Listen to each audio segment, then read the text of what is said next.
"Say that again," she whispered. The waitress teased the Mafia boss and he lost control. The steam rising from the industrial dishwasher in the back of La Sirena smelled of lemon detergent and old grease, a combination that had permanently settled into Emma Cole's pores. She leaned her hip against the stainless steel counter, closing her eyes for exactly 3 seconds. That was all the time she could afford. Her feet throbbed in a way that had gone past pain and settled into a dull, rhythmic numbness. It was the end of a double shift, the second one this week, and the mental calculator in her head was running its relentless tally. $600 for rent due on the 1st, $250 for the electricity, which was already 3 days late. And then there was the big one, the one that made her chest feel like it was being crushed under a heavy stone. Her mother's latest visit to the specialist had cost nearly $1,000 out of pocket, a sum that might as well have been $1 million. Emma opened her eyes and exhaled a long breath. Pushing a stray lock of dark hair back into her messy bun, she checked the ticket rail. Table 4 needed tiramisu. Table 7 was still nursing their espressos, preventing her from flipping the table and making the last $20 she needed to break even for the night. "Hey, Cole, you asleep standing up?" The voice belonged to Rico, the line cook, who was currently scrubbing down the grill with a metal brick. He was grinning, his teeth bright against the soot smudged on his cheek. "I am resting my eyes." "Rico," Emma shot back, grabbing the plated tiramisu. "There is a difference. Besides, if I fall asleep, I trust you to catch me before I hit the floor." "I would catch the tiramisu first." Rico laughed, clanging his spatula against the metal rim of the grill. "The cake is worth more than you." "Thanks for the love," Emma said dryly, turning on her heel. She pushed through the swinging double doors, leaving the bright, chaotic noise of the kitchen for the dim, amber-lit elegance of the dining room. La Sirena was an institution in Harborview. It was the kind of place where the tablecloths were heavy white linen. The wine list was bound in leather, and the shadows in the corners were intentional. It was a neutral ground for the city's criminal underworld, though nobody ever said that out loud. The staff knew the rules. You served the food, you poured the wine, and you never, ever saw anything you were not supposed to see. Emma moved through the dining room with practiced grace, dodging a busboy carrying a tray of dirty martini glasses. She dropped off the dessert at table 4, flashing the customers a warm, professional smile that did not quite reach her tired eyes. As she turned back toward the service station, Marco Gianni, the owner, intercepted her. Marco was a short, round man who always looked like he was wearing a suit one size too tight. Tonight, he was sweating more than usual, dabbing his upper lip with a handkerchief. "Emma, listen to me," Marco hissed, grabbing her elbow gently but urgently. "I need you on your best behavior tonight. No sarcasm, no attitude." Emma pulled her arm back, frowning. "When do I ever give attitude to the customers?" "Marco?" "I am serious," Marco whispered, his eyes darting toward the front entrance. "Mister? Romano is coming tonight. He called 10 minutes ago. He wants the back corner booth." Emma felt a chill that had nothing to do with the air conditioning. The name Romano carried weight in Harborview, the kind of weight that sank bodies in the harbor or made zoning permits disappear. Luca Romano was the head of the family that ran the docks, the unions, and half the real estate in the city. He was not just a customer. He was the reason places like La Sirena existed. "I will be fine," Emma said, smoothing down her black apron. "I have served the wise guys before. Marco, they tip well and they do not talk much. This is not just a wise guy," Marco said, his voice trembling slightly. "This is Luca. He's different. Just keep your head down, pour the water, and do not look him in the eye too long." Emma nodded, though internally she rolled her eyes. To her, they were all the same. Men in expensive suits playing kings in a castle built on sand. She had bigger problems than a mob boss's ego. She had a brother, Ben, who needed textbooks for his community college courses, and a mother whose heart was failing by the day. The heavy oak doors at the front of the restaurant swung open. The atmosphere in the room shifted instantly. It was as if someone had turned down the volume on the world. Conversations faltered and died. Silverware stopped clinking against plates. Even the music seemed to fade into the background. Luca Romano walked in. He was taller than Emma expected, with broad shoulders that filled out a suit cut from fabric that probably cost more than her entire year's salary. He did not strut like the lower-level enforcers who came in on Tuesdays. He moved with a terrifying economy of motion, fluid and silent. His hair was dark, swept back from a face that was strikingly handsome but hard, like a statue carved from granite. Flanking him were two men, thick-necked and watchful, but Emma's eyes were drawn to Luca. He scanned the room once, his gaze cool and detached, missing nothing. For a second, his eyes swept over the service station where Emma stood. She felt a jolt, physical and sharp, as if she had touched a live wire. Then he looked away, moving toward the back corner booth as if he owned the very floorboards beneath his feet. Marco rushed forward, bowing slightly, practically tripping over himself to pull out Luca's chair. Emma watched from the shadows near the kitchen door, clutching her serving tray against her chest. "He looks like he has not smiled since 1995, she muttered to herself. Beside her, Sarah, a new waitress who had only started 3 weeks ago, was trembling. "I have to take that table," Sarah whispered, her face pale. "It is in my section. You will be fine," Emma said, though she doubted it. Sarah was sweet, but she was clumsy when she got nervous. "Just give them the menus and get the water." Sarah nodded, taking a deep breath. She grabbed a pitcher of ice water and marched toward the corner booth. Emma watched her go, a bad feeling settling in the pit of her stomach. She saw it happen in slow motion. Sarah approached the table, her hands shaking. As she reached over to pour water into Luca's glass, her elbow bumped against the edge of the high-backed leather booth. The pitcher slipped from her sweat-slicked fingers. Ice water cascaded across the table, splashing onto the expensive tablecloth and dangerously close to Luca's lap. The pitcher hit the floor with a deafening crash that echoed through the silent restaurant. Sarah froze, her hands covering her mouth, eyes wide with sheer terror. One of Luca's bodyguards stood up instantly, his hand moving toward the inside of his jacket. Emma did not think. She just moved. She crossed the dining room in 5 long strides, grabbing a stack of clean linen napkins from a side station as she went. She arrived at the table before the bodyguard could say a word, stepping smoothly between him and Sarah. "Go to the kitchen, Sarah," Emma said, her voice low and steady. "Get the mop. I have this." Sarah fled without a word, practically running. Emma turned to the table. She did not apologize profusely. She did not beg for forgiveness. She simply set the napkins down over the spill, absorbing the water before it could drip onto Luca's suit. "I apologize for the disturbance," she said, her tone professional, calm and utterly void of fear. "It has been a long night. Accidents happen." She looked up then, directly into the face of Luca Romano. Up close. He was even more intimidating. His eyes were the color of dark espresso, unreadable and intense. He was watching her, not with anger, but with a strange, clinical curiosity. He had not moved when the water spilled. He sat perfectly still, his hands resting on the table, long fingers intertwined. He stared at her for a long moment. The silence stretched, thick and suffocating. The bodyguard was still standing, glaring at Emma. "Sit down, Matteo," Luca said. His voice was a deep baritone, rough like gravel wrapped in velvet. The bodyguard hesitated, then sat. Luca did not look away from Emma.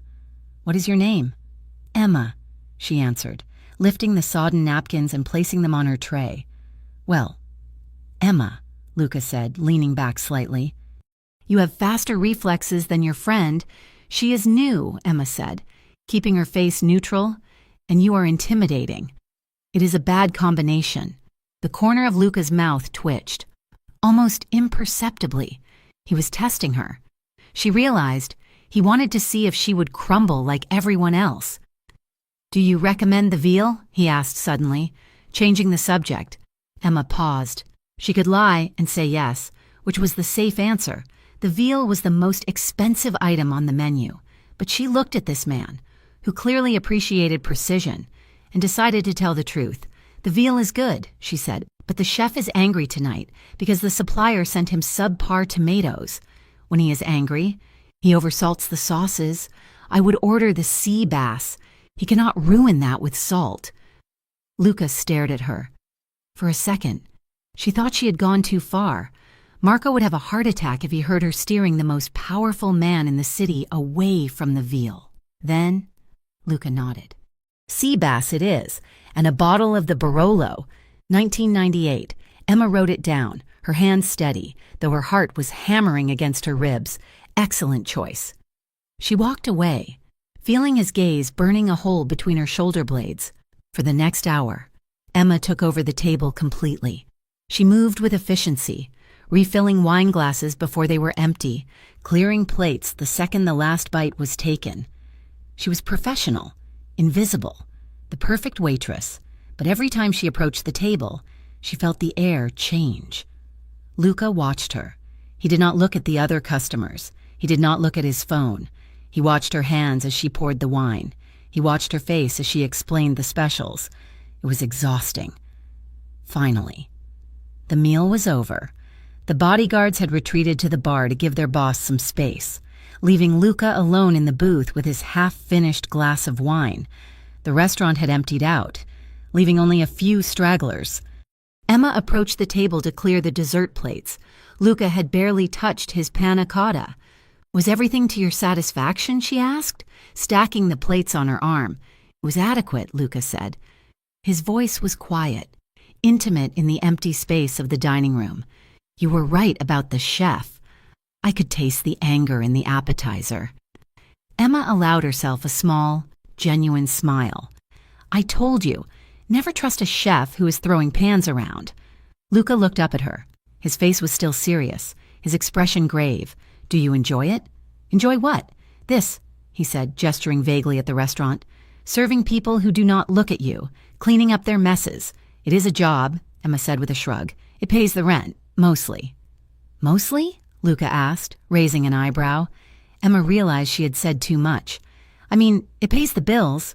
Everyone has to work. Mr.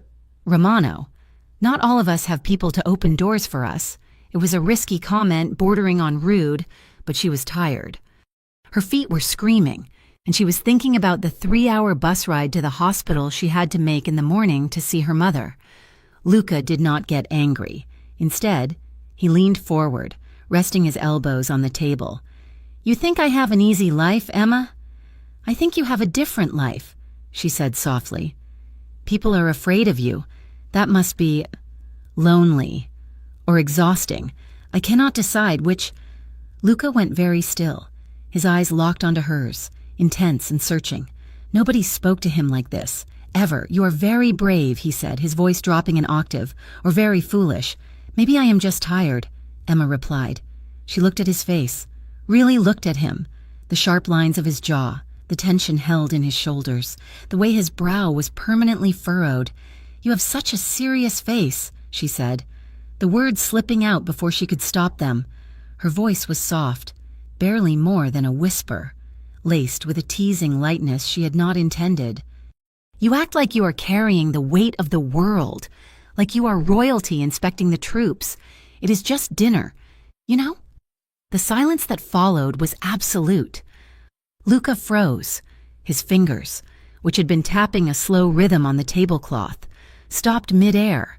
He looked genuinely stunned, as if she had just spoken in a language he had not heard in decades. Emma's breath hitched. She had gone too far. She had insulted a Mafia boss to his face. Panic flared in her chest, hot and sudden. "I am sorry," she started to say, taking a step back. "I did not mean—" "Wait." The word was a command, low and rough. Luca did not raise his voice, but the authority in it stopped her dead in her tracks. He leaned in closer until she could smell the scent of his cologne, sandalwood, leather, and something sharp like cold rain. His dark eyes were dilated, focused entirely on her mouth. "Say that again," he whispered. Emma blinked, confused. "Say what?" "What you just said," Luca murmured. The words dragged out, heavy with a sudden, confusing tension. "About my face. Say it again." Emma's heart slammed against her ribs. The air between them felt suddenly thick. charged with a static electricity that made the fine hairs on her arms stand up. She should leave. She should run to the kitchen, but she didn't. She looked down at him, her fear mingling with a strange, reckless daring. She lowered her voice, matching his volume, her tone breathless and soft. I said, "You have a serious face. You act like royalty, but really, it is just dinner." Something in Luca's face shattered. It was a microscopic shift. His jaw tightened until a muscle feathered in his cheek. His eyes darkened, swirling with a mix of shock and a sudden, raw hunger that he tried to suppress. His hand on the table curled into a fist, his knuckles turning white. He was losing control. She could see it. The icy, perfect facade had cracked. Just a hairline fracture, but it was there. He was looking at her not as a waitress, not as a fixture of the restaurant, but as a woman who had just reached through his armor and touched skin. Emma felt a flutter start low in her stomach and rise to her throat. It was terrifying. It was exhilarating. Luca stared at her for 1 second, 2, 3. Then he inhaled sharply through his nose, forcibly composing himself. He looked away, staring at the empty wine glass, but she saw his chest rise and fall with a heavy, ragged breath. "Go," he said, his voice strained.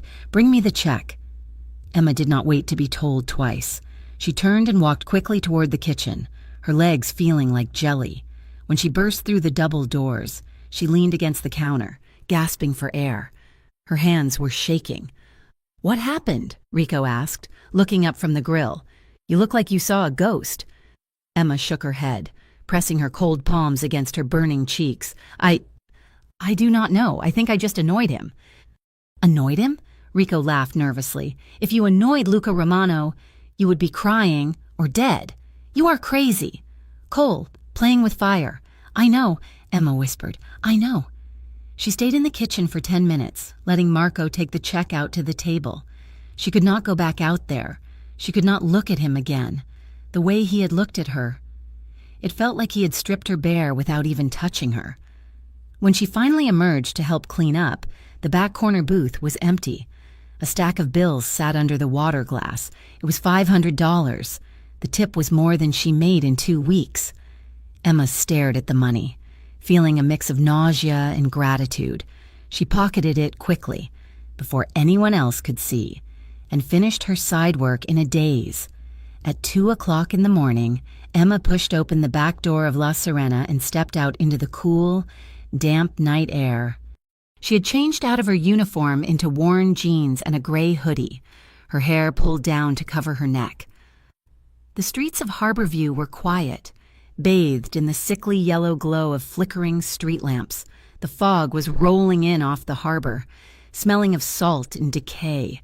Emma hugged her arms around herself and started walking.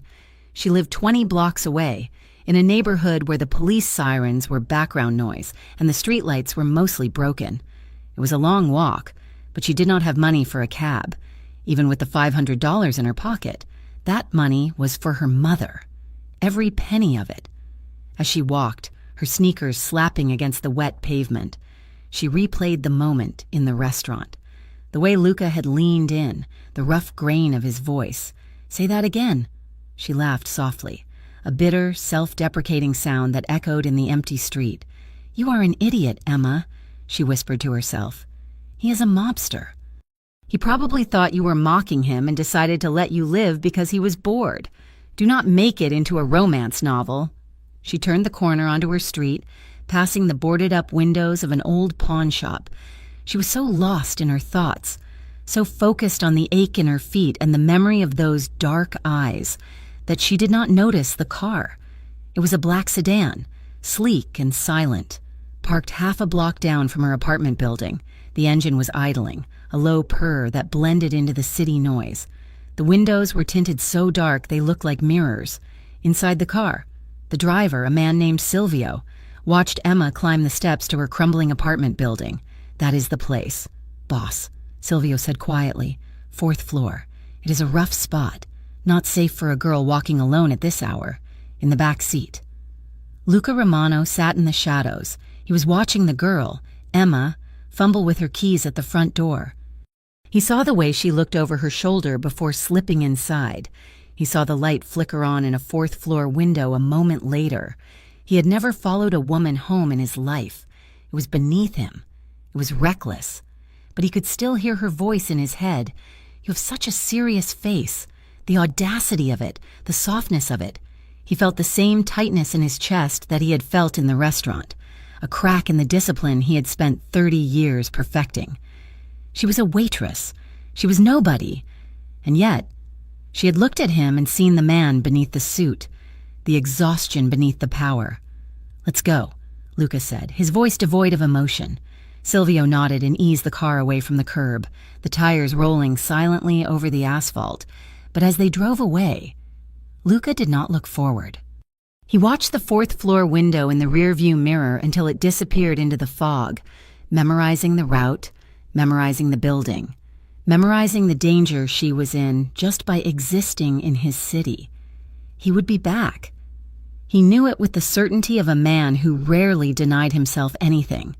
He would be back tomorrow, and the day after that, because he needed to hear her say it again. The rain beat a relentless, rhythmic tattoo against the blackened windows of La Serena, washing away the grime of the city streets, but doing nothing to cleanse the knot of anxiety tightening in Emma Cole's stomach. It was Tuesday, usually a slow night, but the restaurant hummed with a low, steady energy that grated on her nerves. She stood at the server's station, her phone hidden behind a stack of menus, staring at the text message from her brother. "Ben, Prof says I need the new edition of the macroeconomics book. The bookstore wants $240. "Do we have it?" Emma closed her eyes, exhaling a breath that was half sigh, half growl. $240. That was half the rent. That was the grocery budget for 3 weeks. That was impossible. She typed back quickly. "Don't worry about it. I will handle it. Just go to class." She shoved the phone back into her apron pocket, mentally calculating how many extra shifts she would need to pick up to make that promise a reality. Last night felt like a fever dream, a strange aberration in her normally gray life. The way Luca Romano had looked at her, the $500 tip, the terrifying intimacy of his whisper. She had spent the entire day convincing herself it meant nothing. He was a bored rich man, and she was a momentary diversion. Today, things would go back to normal. She would be invisible again. Marco Gianni, the owner, hurried past her, wiping his forehead with a handkerchief that was already damp. "Table 6 needs wine. Emma," he snapped, his voice high and thin, "and straighten your collar. We have standards." Emma straightened her collar without a word, grabbing the bottle of Pinot Grigio. She moved through the dining room, her body on autopilot, her mind still doing math. If she skipped lunch for the next month and walked to work instead of taking the bus, she could save $40. It was a start. The heavy oak front door swung open, bringing with it a gust of cold, wet air and the scent of rain. Marco froze in the middle of the room. The hostess stopped typing on her tablet. A hush rippled through the dining room, starting at the front and rolling toward the kitchen like a wave.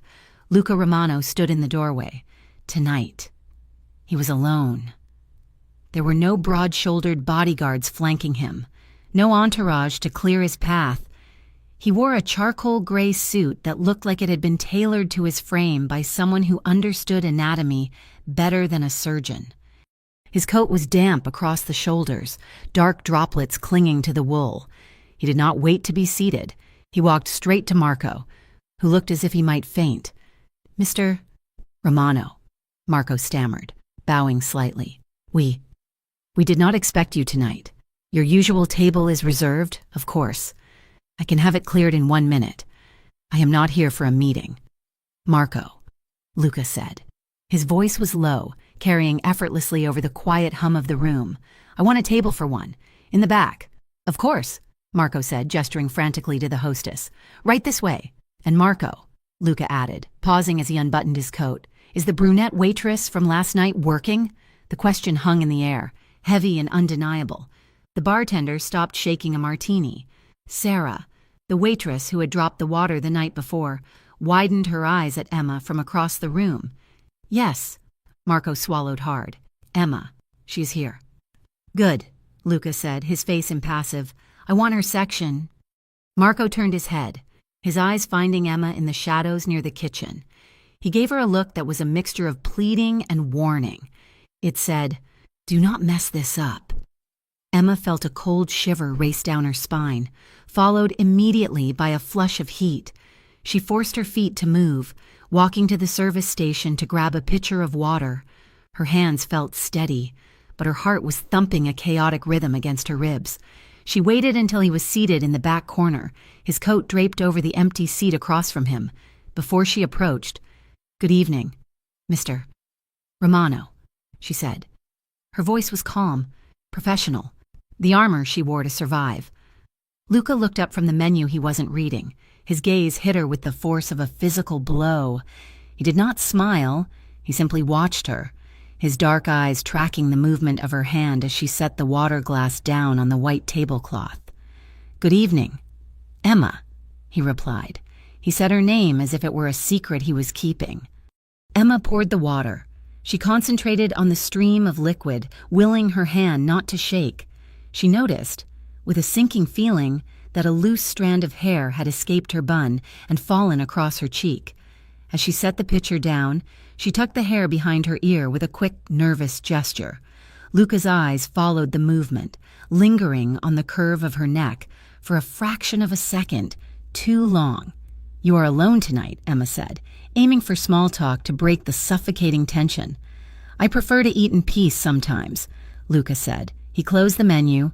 "No business, no noise, just the food, and the service," Emma added, trying to keep her tone light. "And the service," Luca agreed.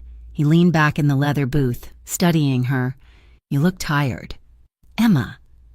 Emma blinked, surprised by the bluntness. "It has been a long week. It is only Tuesday," he pointed out. "In the restaurant business, Tuesday is just second Monday," Emma said, pulling her order pad from her apron. She refused to look directly into his eyes, focusing instead on the knot of his silk tie. "Do you know what you want? Or do you need a moment?" "I know what I want," Luca said softly. The double meaning hung there. Unspoken but loud, Emma tightened her grip on her pen. "I will have the risotto," Luca continued, his tone shifting back to neutral. "And a glass of the Cabernet?" Emma wrote it down, nodding. "Excellent choice. I will put that in for you." She turned to leave, but his voice stopped her. "Why do you stay in Harborview?" Emma paused, turning back slowly. "Excuse me?" He was watching her again, with that intense, analytical stare that made her feel like a puzzle he was trying to solve. "You are smart. You are quick-witted. You clearly do not enjoy bowing to men like Marco. So why are you still in this city? Harborview is a sinking ship. Most people with any sense left years ago." Emma let out a short, dry laugh. "You think it is that easy, to just leave?" "It can be," Luca said. "If you have the will, it is not about will, Mr. Romano," Emma said, her defensive instincts flaring. "It is about rent. It is about medical bills. It is about obligations. Leaving costs money. Staying costs, well, it costs other things, but at least I can pay for those in installments." She realized she was complaining to a Mafia boss about the cost of living, but she was too tired to filter herself. Luca did not look bored. If anything, he looked more interested. "Your family?" he asked. "My mother," Emma said briefly. "And my brother. He's in school. I am making sure he finishes." Luca nodded slowly, his fingers drumming a silent rhythm on the tablecloth. Loyalty. That is a rare currency these days, especially when it requires sacrifice. "It is not a sacrifice," Emma said firmly. "It is just what you do." She walked away before he could ask any more questions, her pulse racing. Why was he talking to her like this? Why did he care about her brother or her rent? It was disarming, and that made it dangerous. 20 minutes passed. Emma busied herself with her other tables, trying to ignore the dark figure in the corner who seemed to track her every move across the floor. At table 4, a group of 4 men in rumpled business suits had been drinking steadily since happy hour. They were loud, their faces flushed with alcohol and entitlement. As Emma walked past them with a tray of empty glasses, one of the men reached out and grabbed her wrist. "Hey, sweetheart," the man slurred, his grip uncomfortably tight. "You forgot us. We need another round. Emma stopped, balancing the heavy tray on her other hand. Sir, please let go of my arm. Don't be like that.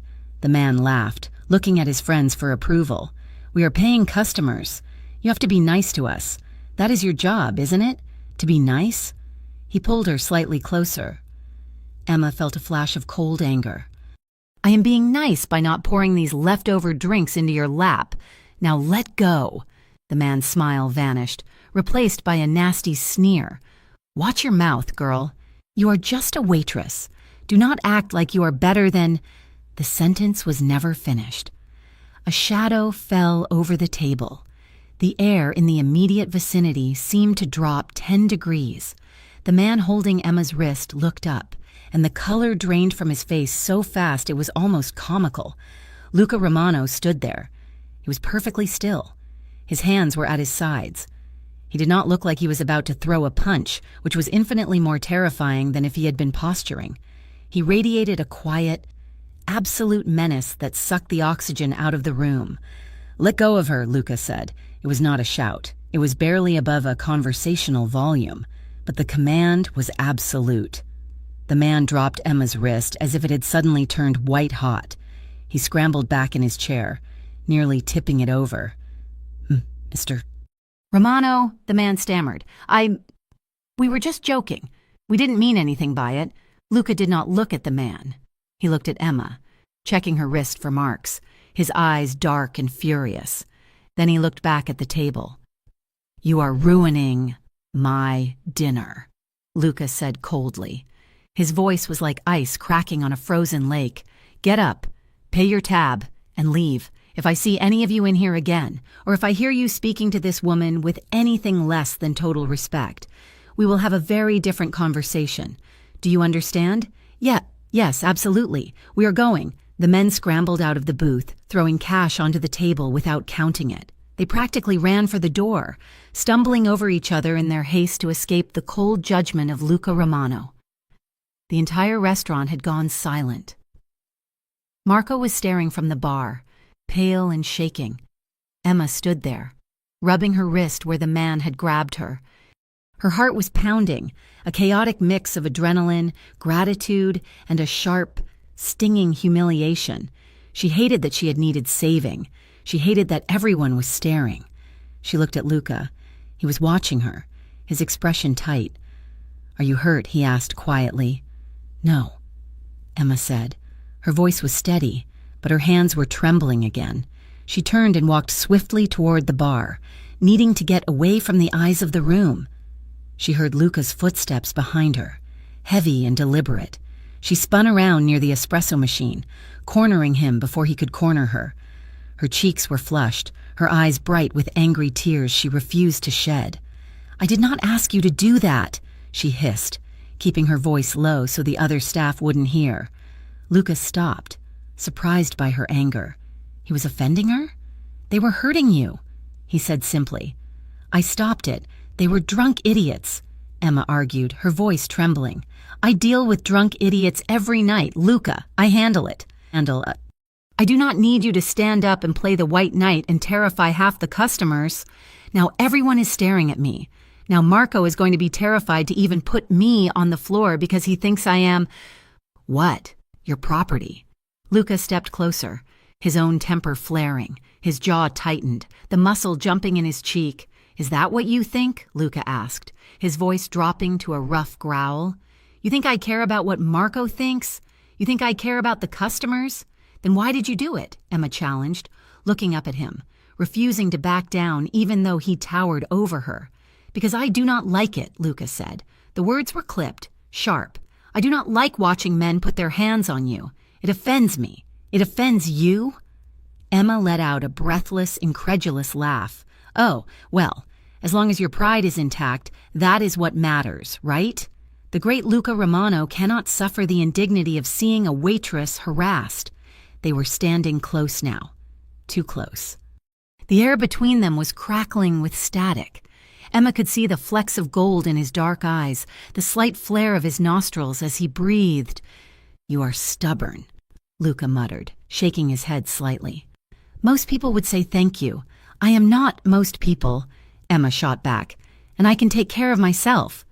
She turned on her heel and marched toward the narrow hallway that led to the staff lockers and the back exit. She needed a minute. She needed to breathe. She heard him following her. Emma stopped in the middle of the dim hallway, spinning around to face him. It was a narrow space, lit by a single flickering bulb. The walls were scuffed beige, the floor linoleum. It was the least romantic place on earth.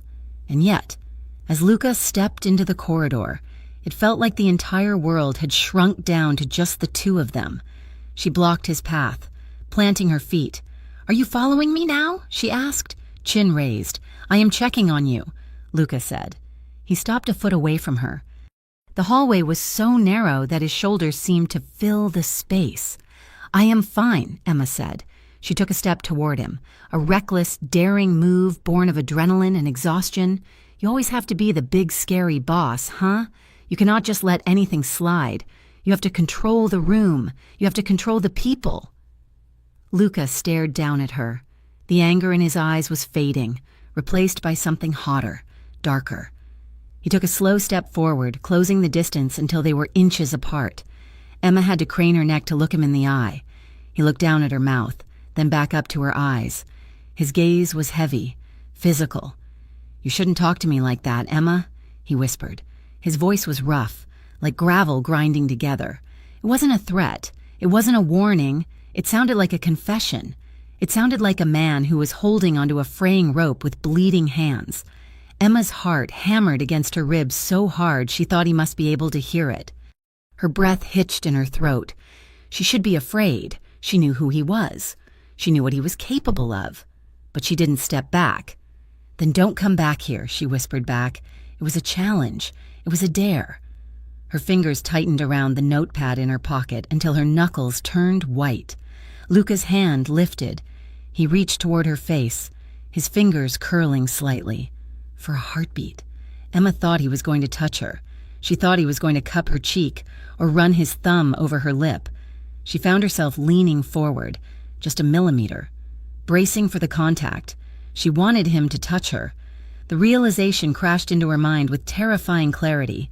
Luca's hand hovered in the air between them. His eyes searched hers, raw and vulnerable in the dim light. He looked like he was fighting a war inside his own head. Then, with a visible effort, he redirected his hand. He placed his palm flat against the wall beside her shoulder, leaning his weight onto it. He was looming over her, surrounding her, but he was not touching her. The air hummed with tension. Emma could feel the heat radiating from his body. She could smell the rain and sandalwood and the faint scent of red wine on his breath. Her chest rose and fell rapidly, her breathing shallow and fast. Heat climbed up her neck, flushing her skin. She felt dizzy, intoxicated by the proximity, by the sheer force of his presence. Luca closed his eyes for a second, inhaling deeply near her hair. Then he pushed himself off the wall. He stepped back, putting 2 feet of distance between them. The loss of his warmth was immediate and jarring. He looked at her one last time, his expression unreadable, masked again. Then he turned and walked back toward the dining room without a word. Emma stood alone in the hallway for a long time, pressing her hand against her chest, trying to calm her racing heart. When she finally returned to the floor, Luca was back at his table. He had ordered dessert, a slice of ricotta cheesecake. It sat on the table, untouched. He stayed for another hour. He drank an espresso. He watched the room. But mostly, he watched her. He watched her pour water. He watched her carry trays.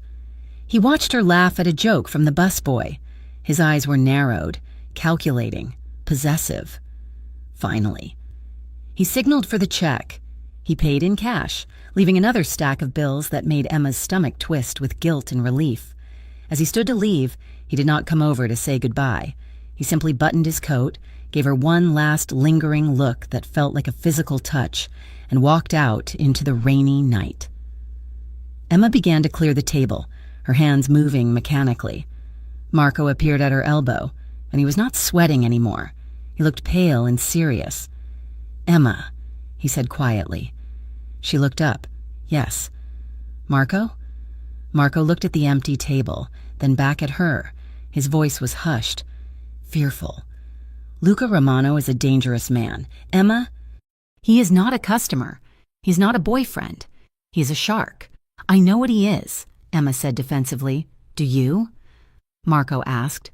Because the way he looks at you, it is not safe. For you, for this place. He leaned in closer. Do not provoke him, Emma. And for the love of God, do not attract him, a man like that. He does not know how to hold something without crushing it. Emma looked at the door where Luca had exited. She thought about the way his hand had hovered near her face. She thought about the raw hunger in his eyes. She thought about the $240 for Ben's textbook that she could now afford. I am just doing my job, Marco, she said quietly. Marco shook his head and walked away. Emma picked up the untouched cheesecake, her fingers brushing the spot on the tablecloth where Luca's hand had rested. The fabric was still warm. Over the next 10 days, the atmosphere inside La Sirena shifted. It was a subtle change, like the air pressure dropping before a summer storm, but everyone felt it. The source of the change sat in the back corner booth, night after night, as reliable as the tide and twice as dangerous. Luca Romano had become a fixture. He did not bring his entourage anymore. He did not hold meetings. He simply came in at 8 o'clock, ordered a glass of red wine and a light dinner, and waited. He waited for Emma. The kitchen staff had started to whisper. At first, it was lighthearted. Rico, the line cook, would nudge Emma with his elbow when she came back to pick up an order. Your boyfriend is looking at his watch. Cole, Rico would tease, flipping a steak on the grill. You better hurry up with that breadbasket or he might declare war on the bakery. Emma would roll her eyes and shoot back a sarcastic retort, but the laughter in the kitchen had a brittle, hollow edge to it.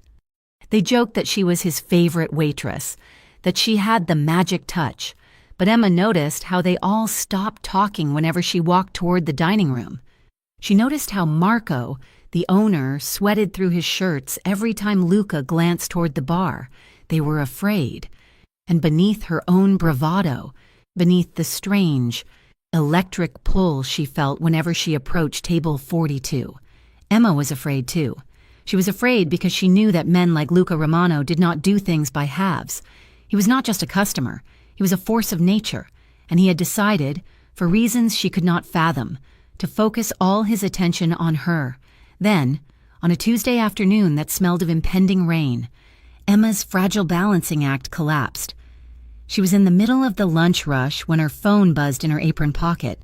It was a distinctive vibration, a pattern she had set specifically for the rehabilitation center where her mother stayed. Emma dropped a basket of garlic knots on the service counter and ran to the alleyway out back, her hands trembling as she answered. Miss Cole? The voice on the other end was Dr. Evans, and the tone was grave. We need you to come in. Your mother had an episode this morning. Her breathing became very shallow and her heart rate spiked. We've stabilized her, but we need to discuss the next steps. Emma felt the blood drain from her face. I am on my way, she whispered. She left work in the middle of a shift, ignoring Marco's panicked protests. The bus ride to the hospital took 40 minutes, but it felt like 40 years. Emma sat by the window, watching the gray city blur past, her fingernails digging into her palms until they left crescent-shaped marks. The hospital smelled of antiseptic and old coffee. Emma found her mother in a narrow room on the 3rd floor, looking small and frail against the stark white sheets. She was sleeping, her chest rising and falling with a terrifyingly delicate rhythm. Doctor. Evans met Emma in the hallway. He was a kind man with tired eyes, holding a clipboard that contained Emma's worst nightmare. She is stable for now. Emma. Doctor, Evans said gently, but the current medication is losing its effectiveness. There is a new treatment protocol, an immunotherapy drip that has shown incredible results for her specific condition. It could give her years. Emma, good years. Emma felt a spark of hope ignite in her chest. That is amazing. When can we start? Doctor. Evans hesitated. He looked down at his clipboard, then back at her. That is the problem. The insurance company has already denied the request. They classify it as experimental. Emma's stomach dropped. denied it. But if it works... It does work, doctor, Evans said. But without insurance, the out-of-pocket cost is significant. How significant? Emma asked, her voice steady only through sheer force of will. The initial round is $12,000, the doctor said quietly. And she would need 3 rounds over the next 6 months. The number hung in the air like a guillotine blade. $12,000. It might as well have been $12 million. Emma had $300 in her checking account. She was still paying off the funeral costs for her father from 5 years ago. I see, Emma said. Her voice sounded distant, like it was coming from underwater. I need to make some calls. I need to think.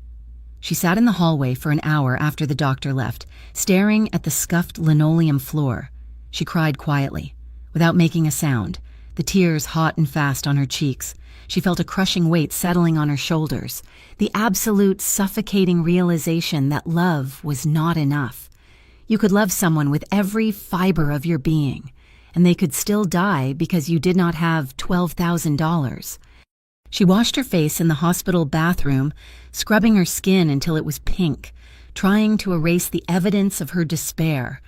Then, because she had no other choice, she went back to work. Emma arrived at La Serena at 6 o'clock for the dinner shift. She looked like a ghost. Her skin was pale, her eyes were rimmed with red despite her best efforts, and her movements were stiff and mechanical. She moved through the motions of the evening. Water, wine, bread, specials, check, reset. At 8 o'clock, Luca Romano walked in. He took his seat in the corner. He did not look at the menu. He watched Emma. He watched her cross the room with a tray of heavy pasta dishes. He watched her force a smile for a rude couple at table 7. He watched the way her shoulders slumped for a fraction of a second when she thought no one was looking. When Emma finally approached his table, she did not have the energy to banter. She did not have the energy to be the witty, challenging woman he seemed to find so amusing. "Good evening, Mr. Romano," she said, her voice flat. "The usual?" Luca looked at her. His gaze was intense, dissecting her face with a precision that made her want to hide. "You look terrible," he said. "Thank you," Emma replied, staring at the center of the table. "That is exactly what a girl wants to hear." "I mean it," Luca said, his voice dropping. "You look like you have not slept in a week. Your hands are shaking." "I am fine." Emma lied. "Just a long day." "Do you want the sea bass?" "Bring me the sea bass," Luca said, but he did not stop looking at her. "And bring yourself a glass of water. You look like you are going to faint." "I'm not going to faint," Emma snapped, a flash of her old fire sparking briefly before dying out. "I am working." She turned and walked away before he could say anything else. The service continued. Emma avoided his table as much as possible, sending the busboy to refill his water. She could feel Luca's eyes on her back. Burning, persistent, it made her skin prickle. She just wanted the night to end. She wanted to go home, crawl into bed, and try to figure out how to sell a kidney on the black market. When Luca finally finished his meal, the restaurant was beginning to empty out. Emma walked over to clear his plate. "Thank you, Mr. Romano," she said, placing the check on the table. Luca placed his hand over the leather folder of the check. He did not open it. Instead, he reached into the inside pocket of his suit jacket and pulled out a thick, white envelope. He slid it across the tablecloth toward her. "For your trouble," he said quietly.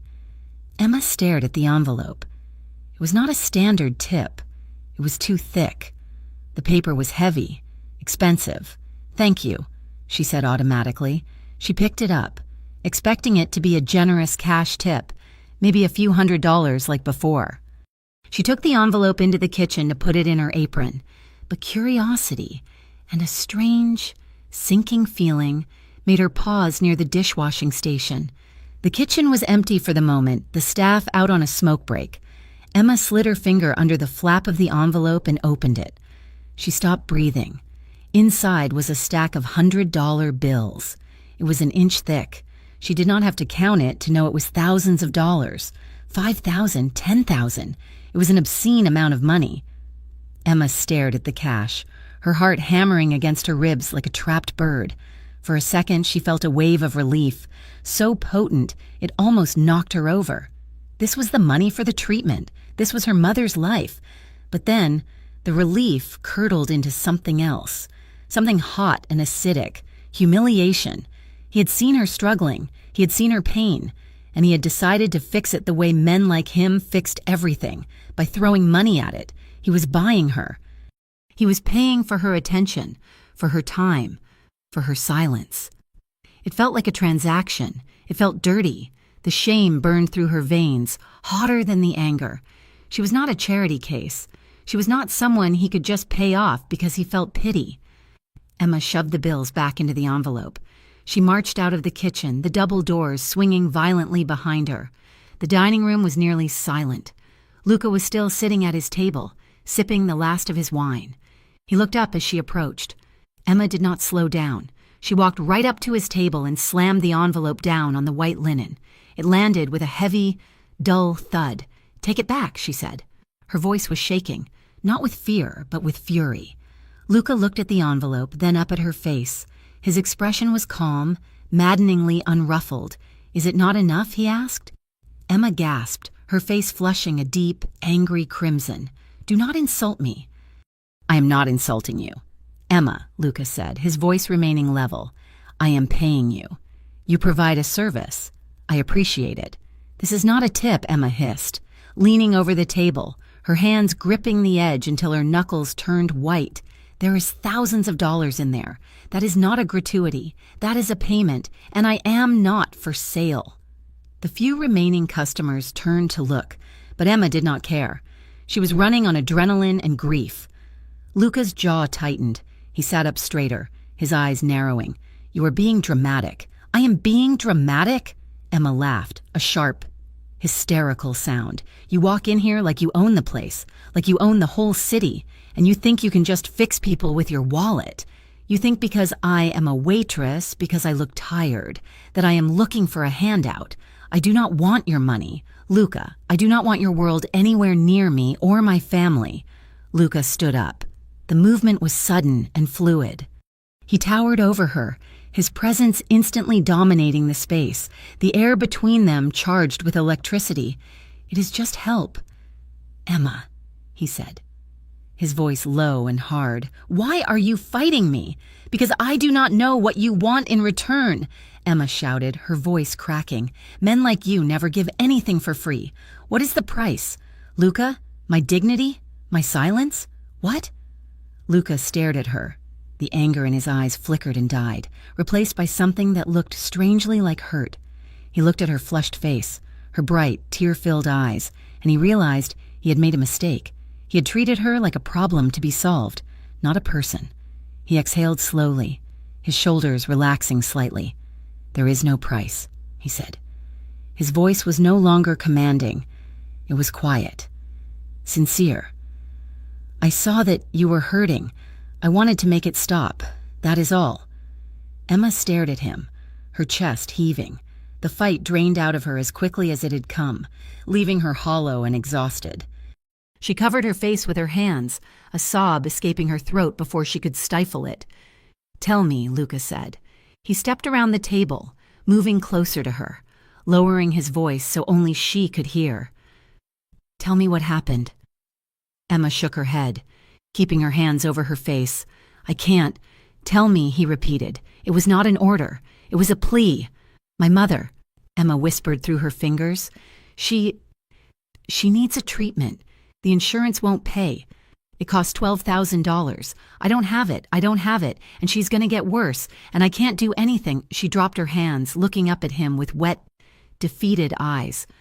"So when I saw that money, I wanted to keep it. I wanted to keep it so bad, and that made me hate myself." Luca looked at her. He looked at the tears tracking through the light makeup on her cheeks. He looked at the exhaustion etched into the lines of her face. His expression shifted. The irritation vanished. The confusion vanished. In their place settled a look of absolute, terrifying determination. It was the look of a man who moved mountains because they were in his way. He reached out and picked up the envelope. He held it for a moment, then placed it gently back on the table, but he did not push it toward her. "Keep the money," he said. "Or don't, Burn it if you want. It does not matter. He took a step closer to her, invading her personal space, forcing her to look up at him. Your mother will get the treatment, he said. Emma blinked, wiping a tear from her chin. What? I will make a call tonight, Luca said. His voice was matter of fact, as if he were discussing the weather. The hospital administrator owes me a favor, a significant one. Your mother will be approved for the treatment by tomorrow morning. There will be no bill. Luca, Emma started, shaking her head. I can't let you. You are not letting me do anything, Luca interrupted. I am doing it. He looked her dead in the eye, his gaze intense and unwavering. Listen to me, Emma. As long as you work in this restaurant, as long as you are standing in front of me, no one in your family will go without what they need. I will handle it. But why? Emma whispered. Why would you do that? Luca looked at her for a long moment. He seemed to be searching for the answer himself. He looked at her mouth, then her eyes. Because I can, he said simply, and because I hate seeing you cry. He turned and walked away before she could respond, leaving her standing in the middle of the dining room, the envelope still sitting on the table, her heart pounding a frantic rhythm against her ribs. 2 hours later, Emma locked the front door of La Serena. The restaurant was dark, the chairs upturned on the tables. The rain had cleared, leaving the streets slick and shining under the streetlights. She turned the key in the lock and pulled it out, turning to head toward the bus stop. Luca was waiting for her. He was leaning against the brick wall of the building, his hands in the pockets of his long wool coat. The smoke from his breath curled up into the cool night air. His car was idling at the curb a few yards away, but he was standing there, in the shadows, waiting. Emma stopped. She should have been surprised, but she wasn't. You did not have to wait, she said, clutching her purse strap. I know, Luca said. He pushed off the wall and walked toward her. They stood together on the sidewalk, bathed in the soft amber glow of the street lamp above them. The city was quiet, a distant hum of traffic, the only sound. Did you make the call? Emma asked quietly. Luca nodded. It is done. She starts on Thursday. Emma felt a lump form in her throat. She looked at his shoes, unable to meet his eyes. Thank you. I do not know how to thank you. You do not need to thank me, Luca said. He took a step closer. He was so close she could feel the warmth radiating from his body, a shield against the damp chill of the night. You scare me, Emma admitted, her voice barely a whisper. You do things, big things, like they are nothing. Maybe I just want you to see me, Luca murmured. Not the boss, not the monster everyone talks about, just me. Emma looked up. His face was softened by the shadows. The hard lines of his jaw relaxed. He looked younger. He looked human. He reached out. His movement was slow, telegraphing his intent. He extended his hand and gently touched her forearm. His fingers were warm through the thin fabric of her coat. He held her carefully, with a lightness that belied the strength she knew he possessed. It was as if he were touching something made of glass, afraid that if he applied even an ounce of pressure, she would shatter. Emma did not pull back. She stood frozen, her breath hitching in her chest.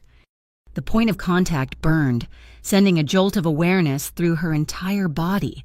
Luca watched her face, searching for any sign of fear or rejection. When he saw none, he stepped closer.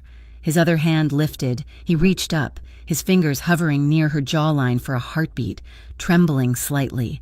Then, he cupped her cheek. His palm was rough, warm and dry. His thumb brushed lightly along her cheekbone, wiping away a phantom tear that wasn't there. It was an intimate, possessing gesture. Emma's breath came out in a shaky sigh. She looked into his dark eyes and saw a depth of emotion that terrified and thrilled her. Say that again, she whispered. Her voice was half teasing, half shaky, a desperate attempt to find her footing on shifting ground. Luca's thumb stroked her skin, a slow, hypnotic rhythm. Say what? About taking care of us, Emma breathed. Luca lowered his head. His face was inches from hers. She could smell the scent of him, soap, tobacco, and cold night air. I will make sure you are safe. Emma, he said. His voice was a low rumble, vibrating in the small space between them. "I will make sure nothing ever touches you." Emma swallowed hard. The urge to lean into his hand, to close her eyes and let him take the weight of the world off her shoulders, was overwhelming. She tilted her head slightly, her lips parting. Crack, crack, crack. The sound ripped through the night air like a whip. Gunshots. They were close. Down the block. 3 sharp reports that echoed off the brick buildings. The moment shattered instantly. Luca moved before Emma could even register the sound. The tenderness vanished, replaced by a terrifying, lethal efficiency. He grabbed Emma by the shoulders and spun her around, shoving her against the brick wall of the restaurant. He placed his body between her and the street, covering her completely. He was a solid, tense shield of muscle and wool. "Silvio!" Luca barked, his voice a command that brooked no hesitation. The back door of the idling sedan flew open. His driver, Silvio, was already out, a handgun drawn, scanning the rooftops and the street corners. "Stay down," Luca ordered Emma, his mouth pressed close to her ear. He was pressing her into the brick, his hand on the back of her head, forcing her down. Emma clung to the back of his coat, her fingers twisting into the fabric. Her heart was racing so fast she thought she might pass out. She could feel the tension in Luca's body, the coiled violence ready to spring. The gunshots had been a warning. There was no screaming, no shattering glass, just the echo fading into the silence of the harbor. But the message was clear. Luca pulled back slightly, scanning the street over her shoulder. His face was transformed. The softness was gone. The man who had touched her cheek with such gentleness was gone. In his place was the dawn. Cold, calculated, dangerous. "Get in the car," Luca said, grabbing her arm. "Now." Emma looked at him, her eyes wide with shock. The reality of his world had just crashed into hers. Loud and violent, she realized then, with a sickening clarity, that the safety he promised came with a price she had not understood until this very second. She let him pull her toward the car, her legs shaking, the sound of the gunshot still ringing in her ears. The flashing red and blue lights of the police cruisers painted the wet pavement of the street in a chaotic, strobing rhythm. The air smelled of ozone, burnt rubber, and the metallic tang of fear that seemed to cling to the brick walls of the alleyway. Emma Cole sat on the edge of an ambulance bumper, a thermal blanket draped over her shoulders. Though she was not cold, she was numb. A young police officer with a notepad stood in front of her, asking questions that sounded like they were coming from a great distance. "Did you see the shooter, Miss Cole?" the officer asked, his pen hovering over the paper. Emma shook her head. Her gaze drifted past him to where Luca Romano stood near the entrance of La Serena. He was speaking to a sergeant, a man with gray hair and a tired face. Luca looked impeccable, untouched by the violence that had just erupted feet from where they had been standing. His coat was smoothed, his hands were clasped calmly behind his back, and his expression was one of polite, civic concern. "No," Emma said, her voice hollow. "It was dark. It happened so fast. Behind Luca, near the shadows of the alley, Silvio and 2 other men in dark suits were huddled together. They were not speaking to the police. They were whispering to each other, their faces hard and grim, phones pressed to their ears. Emma knew, with a sickening lurch in her stomach, that they were not planning a legal defense. They were planning a response. The officer sighed and closed his notebook. "All right. If you remember anything, give us a call, Mr. Romano has already offered to provide security footage, though he says the cameras might have malfunctioned due to the rain." Of course they did, Emma thought. She watched Luca shake the sergeant's hand. It was a firm, practiced handshake. The police began to disperse, rolling up the yellow tape, treating the attempted murder of a major crime figure as if it were a routine traffic accident. It was terrifyingly efficient. Luca turned and looked at her. Across the 20 feet of wet asphalt, his eyes found hers. They were dark, unreadable, and heavy with a message she could not decipher. He started to walk toward her, but Marco Gianni, the restaurant owner, scurried out of the front door and intercepted Emma first. "Emma, come inside," Marco hissed. grabbing her arm with a clammy hand. "The police are leaving. We need to close up properly." Emma let Marco pull her into the restaurant, breaking eye contact with Luca. The dining room was empty, the lights turned up to a harsh, cleaning brightness that made everything look stark and ugly. Marco pulled her into the small, dry storage pantry and closed the door, cutting off the noise of the kitchen staff cleaning up. "You have to listen to me, Emma," Marco said. His voice was trembling, his face pale and slick with sweat. "What is it?" "Marco," Emma asked, leaning against a shelf of canned tomatoes. She felt exhausted, her bones aching. "That was not a random robbery," Marco whispered, his eyes wide. "That was the Valenti family. They are rivals. They have been at peace with the Romanos for 5 years. But tonight that peace ended." "So?" Emma asked, hugging the blanket tighter around herself. "What does that have to do with me?" Marco stared at her as if she were a child who had wandered into a minefield. "Emma, wake up," he snapped, fear making his voice sharp. "The Valentis do not miss. They sent a message. And the message is that anyone standing next to Luca Romano is a target. You were standing next to him. You are the waitress he asks for. You are the one he waits for outside." The words sank into Emma's chest like shards of ice. She remembered the way Luca had shoved her against the wall, his body covering hers. She remembered the heat of his hand on her cheek just seconds before the shots rang out. "They know who you are," Marco continued, his voice dropping to a terrified murmur. "In their eyes, you are part of his world now. You are leverage. You are a weakness. I am just a waitress," Emma whispered, denial rising in her throat. "To them, you are a way to hurt him," Marco said. "Stay away from him. Emma, for your own sake. If he comes in, you are busy. If he asks for you, you are sick. Do not let him drag you down with him." He opened the door and hurried away, leaving Emma alone in the pantry, the smell of oregano and dust filling her lungs. She stood there for a long time, listening to the silence, realizing that the safety Luca had promised her was the very thing that was putting her in danger. For the next 3 days, Emma became a ghost in her own workplace. When Luca arrived at 8 o'clock, sharp as a razor, Emma was already in the kitchen, scrubbing counters that were already clean.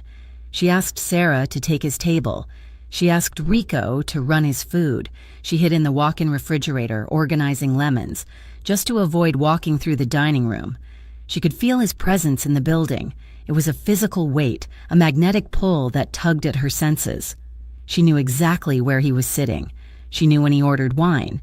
She knew when he sent a plate back because it was cold, something he never did, a clear sign of his growing irritation. On the 3rd night, Emma risked a glance through the small circular window in the kitchen door. Luca was sitting in the corner booth. He was alone. He was not looking at his phone. He was not looking at the food in front of him. He was looking directly at the kitchen door, as if he knew she was standing there. His expression was hard. The softness she had seen under the street lamp, the vulnerability he had shown when he offered to pay for her mother's treatment, was gone. His jaw was set in a line of granite. His eyes were cold, calculating, and angry. He knew what she was doing. He knew she was pulling away, and the realization seemed to harden him, turning him back into the statue everyone feared. Emma let the door swing shut, her heart pounding. She told herself this was for the best. Marco was right. She had a sick mother and a brother in college. She could not afford to be collateral damage in a mob war. But late at night, when she lay in her bed staring at the ceiling, all she could feel was the phantom warmth of his hand on her forearm and the ghost of his voice promising to keep her safe. On Friday, a storm rolled in off the Atlantic. It was a violent, thrashing tempest that rattled the window panes of La Serena and turned the streets of Harborview into rivers of black water. The wind howled like a wounded animal, stripping leaves from the trees and sending trash cans skittering down the pavement. The restaurant was dead. Most reservations had canceled by 5 o'clock. Marco sent the busboys and 2 of the waitresses home early, leaving a skeleton crew to manage the empty floor. Emma stayed. She needed the hours, storm or no storm. At 8 o'clock, the heavy front door opened against the wind. Luca walked in. He was wet, his coat darkened by the rain, his hair plastered to his forehead. He shook the water from his umbrella and handed it to the terrified hostess. He looked around the nearly empty dining room, his eyes scanning the floor until they landed on Emma, who was folding napkins at the bar. He walked straight to his table in the back corner. He did not sit down immediately. He stood there, waiting. Marco approached him, looking like he might have a stroke. "Mr. Romano, the kitchen is closing soon, but we can—" "Send Emma," Luca said. Marco hesitated. "Mr. Romano, Sarah is on the floor tonight. She can—" "I said send Emma," Luca repeated. He did not raise his voice, but the tone cut through the air like a knife. Marco swallowed hard and turned to Emma. He gave a small, defeated nod. Emma took a deep breath. She grabbed her notepad and walked across the dining room. Her legs felt heavy. The sound of the rain battering the roof was deafening, filling the silence between them. She stopped at his table. She did not smile. She did not offer a menu. "Good evening. Mr. Romano," she said stiffly. Luca sat down slowly. He looked up at her, water dripping from the end of his hair onto his collar. "You have been avoiding me," he stated. "I have been working," Emma said, looking at the salt shaker. "You have been hiding," Luca corrected. "You sent the new girl to my table 3 nights in a row. You've been in the kitchen when I arrive, and in the kitchen when I leave. I am busy," Emma said. "Sit down," Luca said. "I cannot sit down. I am on the clock. There are no customers. Emma, sit down. It was not a request." Emma looked at Marco, who was studiously polishing glasses at the far end of the bar, refusing to look in their direction. She sighed and slid into the booth opposite him. The leather was cool against her legs. "What do you want, Luca?" she asked, her voice trembling slightly. "I want to know why you are running," Luca said. He placed his hands on the table, palms flat. "Is it the shooting?" Emma let out a short, incredulous laugh. "Is it the shooting? You say that like it was a minor inconvenience, like it was bad weather, yes. Luca, it is the shooting, it is the guns, it is the police, it is the fact that people are trying to kill you." "They were not trying to kill you," Luca said quietly. "They were shooting at us," Emma cried, her voice rising. "At us!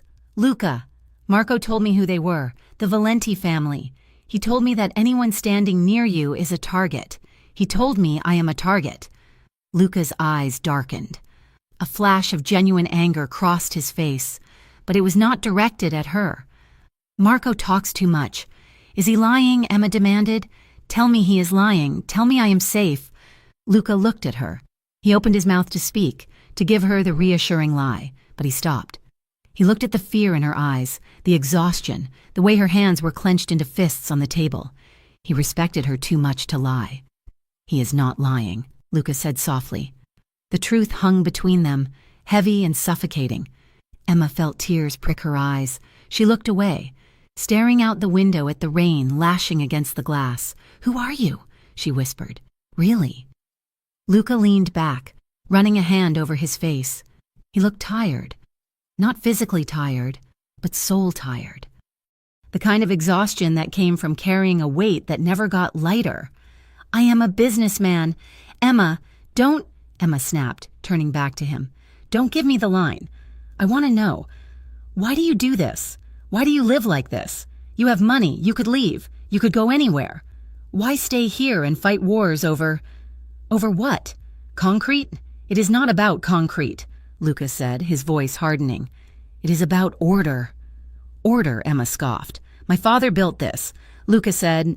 He gestured vaguely at the city outside the window. Not the buildings, the structure. Before him, this city was chaos. The docks were controlled by gangs who killed for sport. The unions were broken. Small businesses like this one were paying protection money to 5 different crews and getting burned down anyway. "And now they pay you," Emma said bitterly. "Yes," Luca said, unflinching. "They pay me, and in exchange, nobody burns them down. In exchange, the drugs stay out of the school zones. In exchange, the violence is contained. It is a dam. Emma, I am the dam. If I leave, if I let the Valentis take over, the flood comes, and the flood drowns everyone." He leaned forward, his eyes intense and pleading. "I did not choose this life because I enjoy violence. I chose it because the alternative is worse. I made deals. I made brutal choices. I have done things that would make you sick to your stomach. But I did them to keep the monsters at the gate." Emma looked at him, torn between revulsion and a reluctant, painful empathy. She saw the burden he carried. She saw the logic in his madness. But she also saw the blood. "You are justifying it," she said, her voice shaking. "You are telling yourself you are the hero so you can sleep at night, but you are just another monster. Luca, you are just the monster currently in charge." Luca flinched, as if she had slapped him. "Maybe," he admitted, his voice rough. "But I am the monster who paid for your mother's treatment," Emma recoiled. "That is low. It is the truth," Luca snapped. "The world does not care about people like you. Emma, it does not care about your mother or your brother or your rent. It chews you up and spits you out. The only reason I can help you is because I stepped outside the rules. Because I became something the world fears." "So I should be grateful?" Emma asked, her voice rising to a shout. "I should be grateful that you dragged me into a war zone? I did not ask for your help. I did not ask to be a target. I did not mean for you to be a target," Luca shouted back, his composure finally cracking. The sound of their voices echoed in the empty restaurant. Marco dropped a glass behind the bar. It shattered with a sharp crash. But neither of them looked. They were locked in a staring contest, chests heaving, adrenaline flooding their veins. Suddenly, a massive bolt of lightning split the sky outside, illuminating the room in a stark, blue-white flash. The thunder followed instantly, a boom so loud it shook the floorboards. The lights in the restaurant flickered once, twice, and then died. La Serena plunged into darkness. A moment later, the emergency lights kicked on. They were dim. Amber-colored bulbs mounted near the exits, casting long, strange shadows across the room. The hum of the refrigerator cut out. The music stopped. The silence that followed was absolute. Save for the relentless drumming of the rain, the world seemed to shrink down to just the two of them, seated in the cocoon of shadows on the back table. The anger that had been screaming between them suddenly shifted, curdling into something else, something thick and heavy. Emma stood up. Her legs were shaking. "I can't do this," she whispered. "I have to work. I have to go check the breaker." She turned to walk away. Luca's hand shot out. He caught her wrist. His grip was firm but not painful, a tether anchoring her to the spot. Emma froze. She did not pull away. She stood with her back to him, her heart hammering against her ribs like a fist. "Luca, let go," she said, her voice weak. He did not let go. Instead, he used his grip to gently turn her around. Emma turned. She was standing between his knees now, the edge of the table pressing into her hip. Luca was still seated, looking up at her, in the dim amber light.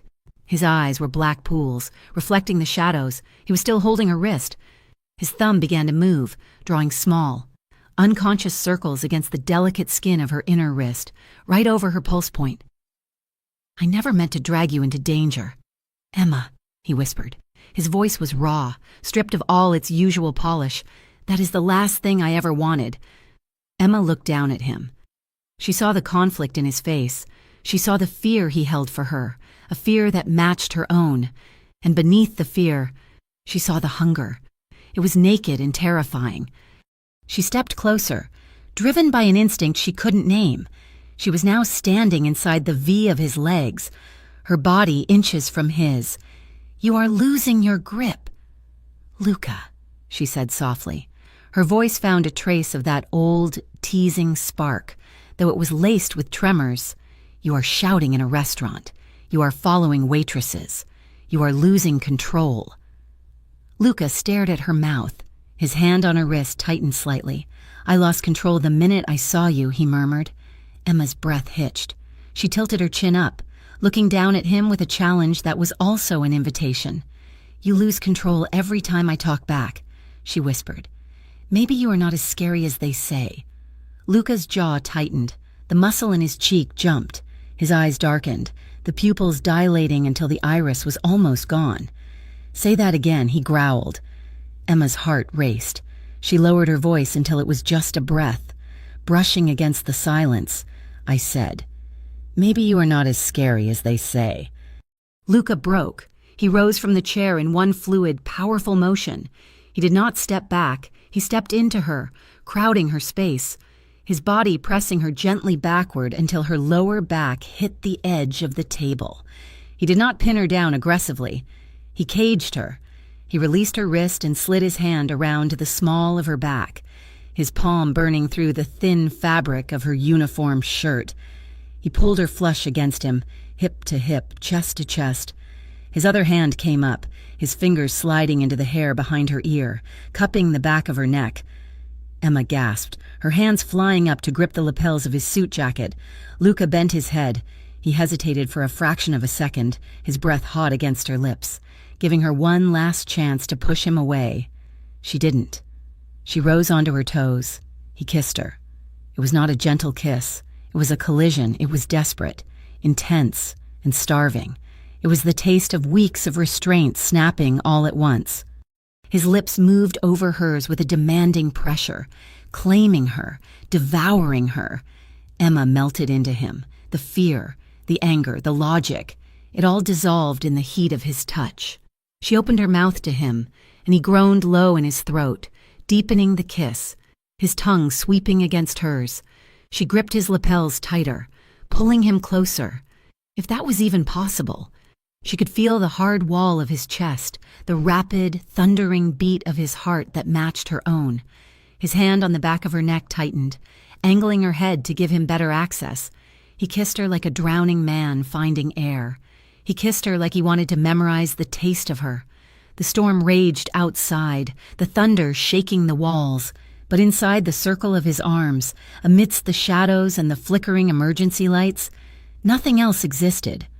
There was only Luca and the terrifying, wonderful realization that she was not just a target. She was the only thing he couldn't control, and he was the only thing she couldn't resist. The week following the blackout at La Serena was defined not by grand gestures, but by the spaces between them. It was a week of static electricity, a low, constant hum that vibrated beneath the floorboards of the restaurant and settled deep in Emma Cole's bones. They had crossed a line in the dark that night, and there was no going back. But they could not go forward either. Not in the light, not where people could see. Their relationship became a series of stolen seconds. It was the brush of Luca's knuckles against hers as he passed the service bar, a touch so fleeting that if she blinked, she would miss it, but so deliberate it left her skin burning. It was the way he looked at her from across the dining room, his eyes dark and possessive, tracking her movement as she wove through the tables. It was the secret, quiet conversations in the alleyway during her breaks, where the scent of rain and old brick mixed with the smoke of the cigarette she occasionally shared with him. "You should quit those," Luca told her one night, leaning against the damp wall of the alley. His suit was impeccable, a stark contrast to the graffiti-stained bricks behind him. "I will quit when my life stops being a stress test," Emma replied, exhaling a thin plume of smoke toward the sky. "Besides, it is my one vice. You have empires to run. I have nicotine. Let me have this." Luca watched her, his gaze dropping to her mouth. "I am not trying to control you. Emma, aren't you?" she teased softly, stepping closer until the toe of her sneaker touched the polished leather of his shoe. "I think you try to control everything. It is your factory setting." Luca didn't deny it. He reached out, his fingers grazing the fabric of her sleeve. "I do not want to control you," he said, his voice dropping to that rough, intimate register that made her knees weak. "I just want to keep you here, alive, with me." It was in those moments, hidden by the shadows of the dumpster and the fire escape, that Emma saw the man beneath the myth. He was lonely. He was carrying a legacy he hadn't asked for, a crown made of lead that was slowly crushing his spine. Late at night, after the restaurant closed and the staff had dispersed, Luca would drive her home, but he didn't take the direct route. They took the long way, winding through the hills that overlooked Harborview, The city spread out below them like a grid of glittering diamonds. Inside the sealed, leather-scented quiet of his car, they talked. They didn't talk about the Valentis or the police or the money he had paid for her mother's medical bills. They talked about the things that actually mattered. Emma told him about her father, a dock worker who died of a heart attack at 50, leaving behind nothing but debt and a collection of jazz records. She told him about the guilt she felt for wanting to leave Harborview, for wanting a life that didn't smell like salt water and desperation. Luca listened. He absorbed her words like oxygen. In return, he gave her fragments of himself. He told her about growing up in a house where silence was a weapon. He told her about the first time he realized his father was not just a businessman, but a king in a violent kingdom. "I wanted to be an architect," he confessed one night as they idled at a red light. "I like the idea of building things, structures, stability. You still build things," Emma said softly, watching his profile in the passing streetlights. "No," Luca said, his grip tightening on the steering wheel. "I maintain things. I keep the walls from falling down. There is a difference." The intimacy between them grew, knitting them together until the air in the car felt heavy with unspoken desires. Every time he dropped her off, the goodbye lingered longer. The kiss on the cheek became a kiss near the corner of her mouth. The hand on her shoulder became a hand lingering on her waist. Then came Thursday. It had been a brutal double shift. 2 servers had called out sick, leaving Emma to manage half the floor by herself. By the time the last customer left at 11 o'clock, her feet were throbbing, her back ached, and her patience was frayed to a thin wire. Luca was waiting for her at the bar, nursing a glass of mineral water. He watched her wipe down the last table, his expression unreadable. When she finally untied her apron and tossed it into the hamper, he stood up. "You look like you are about to collapse," he said. "I am fine." Emma lied, though her voice lacked its usual snap. "I just need sleep. About 14 hours of it. Come with me," Luca said. Emma paused, her hand on her purse. "To the car? To my place," he said. "Just for one drink. You need to sit down somewhere that isn't a hard wooden chair or a bus seat." Emma hesitated. Going to his home felt like crossing another line, perhaps the final one. It was entering his sanctuary. It was admitting that this wasn't just a flirtation in a restaurant.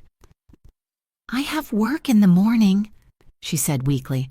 "I will have you back before dawn," Luca promised. I want to be with you, away from here, away from the eyes." His vulnerability was her undoing. Emma nodded, her heart beginning a slow, thunderous rhythm against her ribs.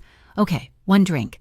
Luca's penthouse was located in the tallest spire of the Skyline Tower, a glass needle that pierced the fog above the harbor. The elevator ride was silent and swift, lifting them above the grit of the streets. When the doors opened directly into his apartment, Emma stopped. It was beautiful, but cold. The floors were dark hardwood, the furniture low and modern, upholstered in charcoal and slate. The walls were floor-to-ceiling glass, offering a panoramic view of the city that was breathtaking and terrifying. It felt less like a home and more like a command center. "It is quiet," Emma said, stepping inside. "That is the point," Luca said. He took her coat, his hands lingering on her shoulders for a moment before he hung it in the closet. He walked to a wet bar made of black marble and poured 2 glasses of amber liquid. He brought them over to the seating area, where Emma was standing near the window, looking down at the tiny, moving lights of the cars below. "Bourbon," Luca said, handing her a glass. "It will help the ache." Emma took a sip. The liquid was smooth and fiery, warming her chest instantly. She turned to face him. He had loosened his tie, unbuttoning the top button of his dress shirt. It was such a small gesture, but on a man who was always so armored, it felt incredibly intimate. "Do you ever get lonely up here?" she asked, gesturing to the vast, empty space. "It feels like a fortress." "It is a fortress," Luca said. He sat down in a large leather armchair, stretching his long legs out. "And yes, it gets lonely.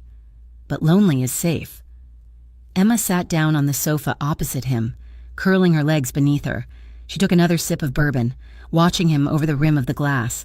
The city lights cast a soft, diffused glow into the room, painting his face in shadow and silver. "You do not have to be lonely."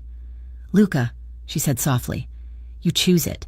You push people away before they can get close enough to see that you are just a man." "And what happens when they see?" Luca asked. Swirling the ice in his glass, they see the blood, they see the choices, and they run. "I haven't run," Emma pointed out. Luca looked at her. His eyes were dark, intense. "No, you haven't. And that terrifies me more than anything." "Why?" Emma asked, putting her glass down on the coffee table. "Because I do not know how to protect you from me," Luca admitted. His voice was low, rasping in the quiet room. Emma stood up. She crossed the small distance between them and perched herself on the wide arm of his leather chair. She was close to him now, looking down into his face. "You look so serious," she teased gently, trying to lighten the heavy atmosphere. "You are sitting there like a king on his throne, brooding over his kingdom. You look less like a kingpin and more like an actual human who needs a nap." Luca didn't smile. He looked up at her, his gaze tracking the curve of her neck, the softness of her hair. "This isn't a throne," he murmured. "It is just a chair." "It is a very expensive chair," Emma countered, swinging her legs slightly. "It feels like a throne, and you look like you are carrying the weight of the crown." Luca set his glass down on the floor. He stood up. Suddenly, Emma was no longer looking down at him. He was standing in front of her, his body blocking the view of the city, his presence filling her entire field of vision. He placed his hands on either side of the chair back, bracing his arms. He wasn't touching her, but he had effectively caged her between his body and the leather. Emma's breath hitched. She stopped swinging her legs. The air in the room seemed to thicken, charging with a heat that radiated from him. He leaned down, his face inches from hers. She could see the flecks of gold in his irises. She could smell the bourbon on his breath. "You treat me like I am normal," Luca whispered. "You are normal," Emma whispered back, her voice shaking. "You are just complicated." "No," Luca said. He shook his head slightly. "I am a lie. Emma, everything about me is a construction. The suit, the politeness, the power. It is all a wall I built to keep the world out." He leaned closer, his nose brushing against hers. "But you," he murmured, "you see right through it. You look at me, and you do not see the Romano Dawn. You see Luca." His eyes searched hers, raw and unguarded. "You are the only honest thing in my life. Emma. The only thing that isn't a game. The only thing I haven't bought or stolen or forced." Emma's heart slammed against her ribs. The vulnerability in his voice, usually so controlled, broke something open inside her. She felt a rush of affection so strong it made her dizzy. She felt the heat climbing up her neck, flushing her cheeks. She looked at his lips, then back to his eyes. "Say that again," she whispered. Luca paused. His gaze softened, melting the hard edges of his face. "Say what?" he breathed. "That I am the only honest thing," she said. Luca moved his hand from the chair back. He reached up, his fingers sliding into the hair at the nape of her neck. His thumb brushed the sensitive skin behind her ear, sending a shiver racing down her spine. "You are the only honest thing in my life," he repeated. His voice was slower, rougher, vibrating with a suppressed hunger. "You are the only thing that makes sense." Emma didn't wait.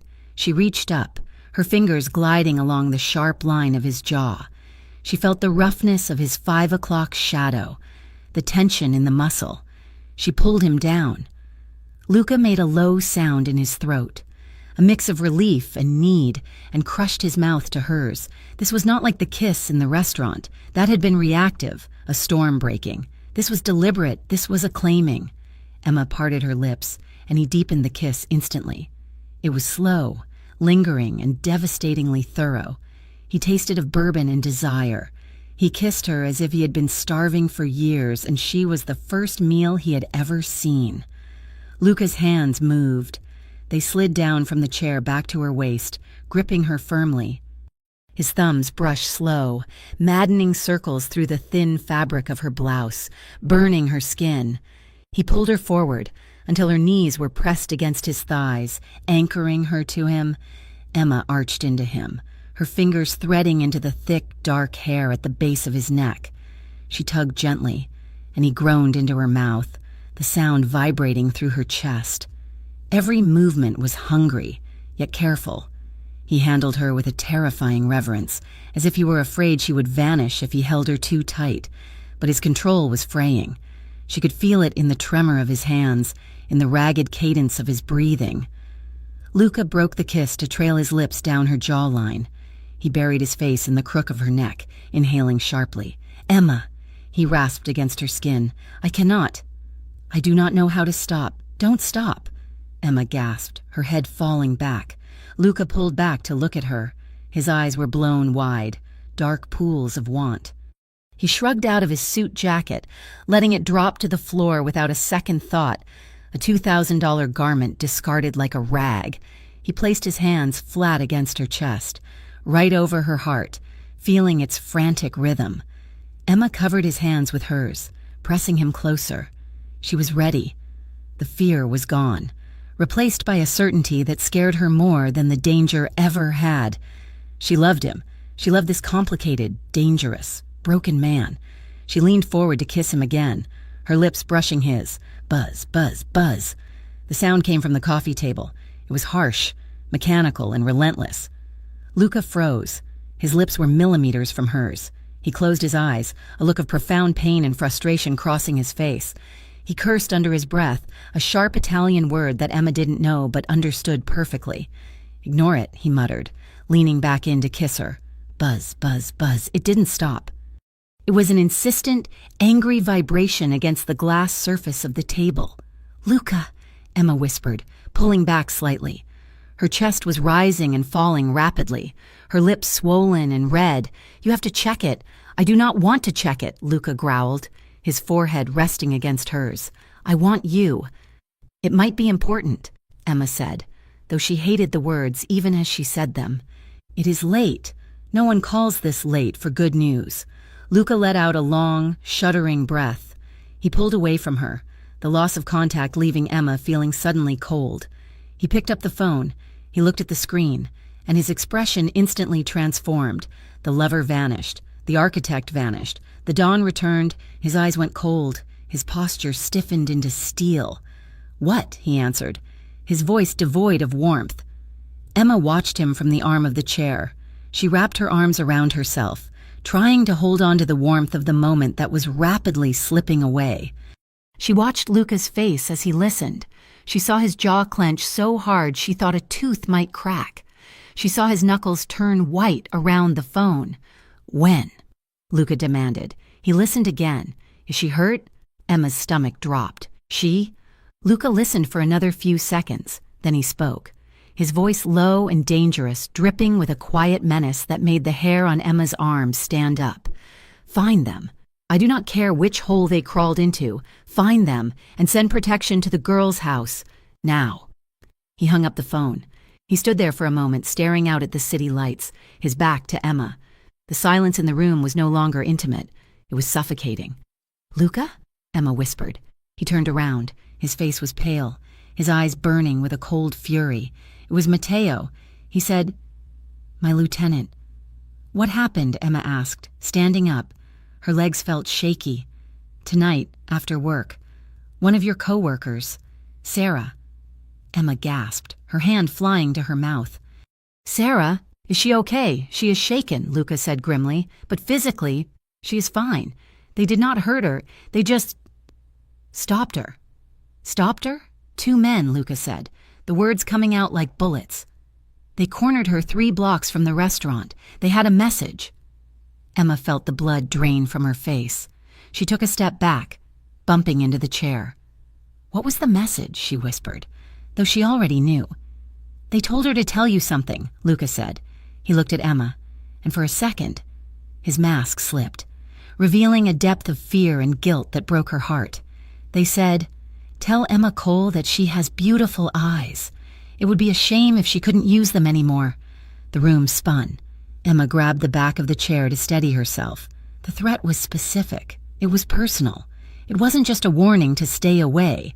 It was a promise of violence. "They used my name," she whispered, horror washing over her. "Yes," Luca said. His voice was thick with self-loathing. "They know who you are. They know we are close. And now you are a target. Officially." He began to pace the room, his movements agitated and sharp. "I was arrogant," he spat, running a hand through his hair. "I thought I could keep you separate.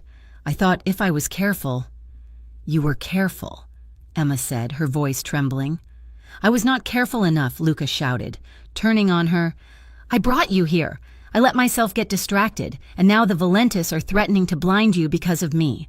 He stopped pacing. He looked at her, and the distance between them felt like a canyon. The tender moment on the chair, the kiss, the confession, it all felt like it had happened in a different lifetime. "Get your coat," Luca said. His voice was flat again, commanding. "Where are we going?" Emma asked, tears stinging her eyes. "I am taking you to a safe house." Luca said, "You cannot go back to your apartment, not tonight, not until I handle this. But my brother.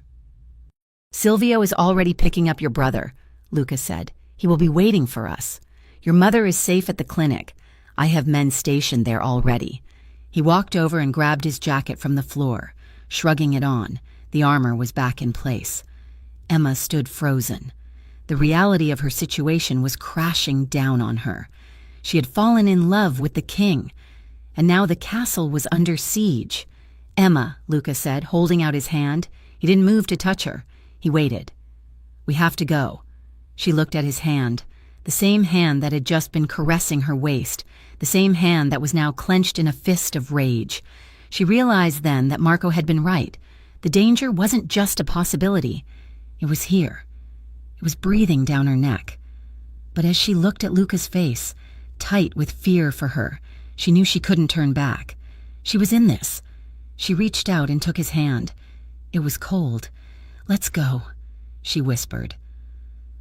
Luca squeezed her fingers, tight enough to bruise, and led her out of the penthouse, away from the soft light and the promise of love, and back into the darkness of his world. The apartment smelled of lemon polish and silence. It was a sleek, modern space on the 10th floor of a building Emma Cole had never noticed before. Despite having lived in Harborview her entire life, it was one of Luca's properties, legitimate, discreet, and currently a prison. Emma paced the length of the gray carpet in the living room, her arms crossed tight over her chest. Her mother was asleep in the master bedroom, sedated by the stress of the move and the medication for her treatments. But Emma was wide awake. Every time she looked at the heavy steel door, she felt a fresh wave of nausea. She was safe here. Luca had promised her that. But safety felt suffocating. Her mind drifted back to 3 days ago, right before the move, when a man in a tan trench coat had walked into La Sirena while she was setting up. He hadn't ordered food. He had flashed a badge. "Agent Harris. FBI," he had said. His voice mild, but his eyes sharp as flint. He had leaned against the bar, watching her polish glasses. "We know about your relationship with Mr. Romano, Miss Cole, and we know you are a smart woman. Smart women usually know when to get off a sinking ship." Emma had kept polishing, her heart thumping. "I do not know what you're talking about. He will drag you down," Harris had said, placing a card on the counter. "It is gravity. Emma, men like him only go one way eventually. Down. If you want to help yourself and your family, give us a call. We can offer better protection than he can." She had thrown the card away, but the words had stuck like burrs in her mind. Gravity. The sound of the front door unlocking snapped her back to the present. Emma froze, watching the handle turn. Luca walked in. He looked like he had been through a war. His suit jacket was gone. His white shirt was unbuttoned at the collar, and his sleeves were rolled up to reveal forearms tense with muscle. He smelled of smoke and cold rain. He locked the door behind him, throwing the deadbolt with a harsh, metallic clack. "You are still awake," he said, his voice rough. "I cannot sleep." Luca, Emma said, her voice trembling with a mixture of relief and anger. How can I sleep? I'm hiding in a stranger's apartment while people are trying to kill me. Luca walked over to the window, peering through the blinds at the street below. They are not trying to kill you anymore. Emma, I'm handling it. Handling it? Emma let out a sharp, incredulous laugh. Like you handled the warehouse? She saw his back stiffen. The news had broken an hour ago. One of the Romano logistics warehouses near the docks had been firebombed. No one had been hurt, but the message was clear. Total destruction. And then there was the photo. Luca turned around. He reached into his pocket and pulled out a crumpled piece of photo paper. He placed it on the kitchen island. It was a grainy picture of a small, blue house with a peeling white fence. Emma's childhood home. The house where she and Ben had grown up.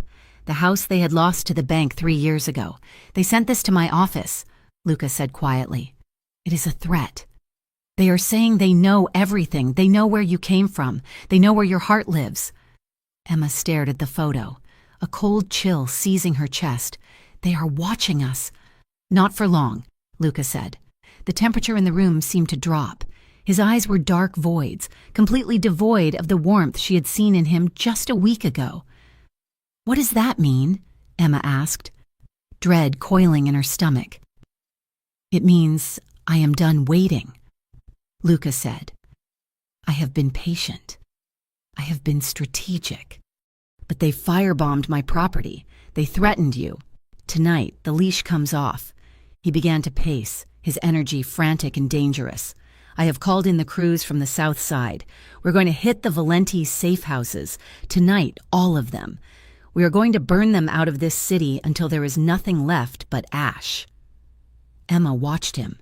She saw the rage vibrating in his hands. She saw the terrifying logic of violence taking over the man she loved. No, she whispered. Luca stopped. Excuse me, no, Emma said louder, stepping toward him. You cannot do that. I do not have a choice, Luca shouted, his voice echoing off the bare walls. They threatened you. Do you expect me to sit here and do nothing? I expect you to be smarter than them, Emma shouted back. If you go to war tonight, Luca, it never ends. You kill them. Their cousins come for you. Then the police come for everyone. And what happens to me then? What happens to my mother when you are in prison or in a morgue? Luca slammed his hand down on the island. I am doing this for you. You are playing God, Emma cried, tears springing to her eyes. You think you can control life and death, but you are just terrified. You are reacting like a wounded animal, not a leader. Luca stared at her, his chest heaving. His jaw was clenched so tight she could see the tendons straining in his neck. I cannot sit still while your name is tossed around by men who would hurt you, he growled. I cannot breathe. Emma, every time I think about them touching you, I lose my mind. I have to end it. And if you die ending it? Emma asked, her voice cracking. She walked right up to him, ignoring the danger radiating from him. She grabbed the front of his shirt, her fists bunching the fabric. I am terrified. Luca, she sobbed, the tears finally spilling over. I am terrified of loving a man who might not live long enough to grow old with me. Luca froze. I am scared that one day I will get a phone call, Emma continued, her voice shaking with raw emotion. And it won't be you. It will be the police, or Silvio, telling me that you are gone, that you dragged me into this life, just to leave me alone in it. She buried her face in his chest, her shoulders shaking violently. I do not want to be the widow of a mob boss. Luca, I just want you. The silence in the room was heavy, broken only by the sound of Emma's weeping. Slowly, the tension drained out of Luca's body. The rage, which had been a towering inferno just seconds ago, was extinguished by the undeniable reality of her pain. He lifted his hands. They were trembling. He wrapped his arms around her, pulling her tightly against him. He buried his face in her hair, closing his eyes. I am sorry, he whispered. His voice was hoarse, broken. I am so sorry. He held her as if she were the only thing anchoring him to the earth. He rocked her gently, his hand stroking the back of her head. I will not let them win, he murmured against her ear, and I will not let my rage decide our future. I promise you, Emma, I'm not going to leave you alone. He pulled back just enough to look at her face. He used his thumbs to wipe the tears from her cheeks, his touch incredibly tender. I have a better way, he said softly. 2 hours later, Luca sat in the dim light of his study in the safe house. He was not cleaning a gun. He was on the phone. The conversation was short, cryptic.